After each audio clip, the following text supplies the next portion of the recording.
আজ রান্না করছি বিউলির ডাল। বাঙালির একটি প্রিয় খাবারের তালিকার মধ্যে পড়ে বিউলির ডাল আর আলু পোস্ত।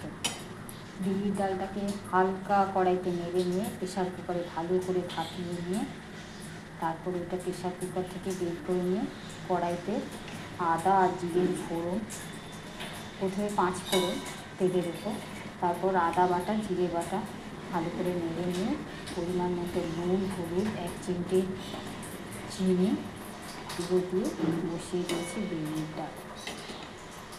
তো ঘন ঘন হয়েছে, একটু জল দিতে হবে এর মধ্যে।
ডালটা ভালো মতো হয়ে গেছে, এবার আমি একে নামিয়ে দেবো।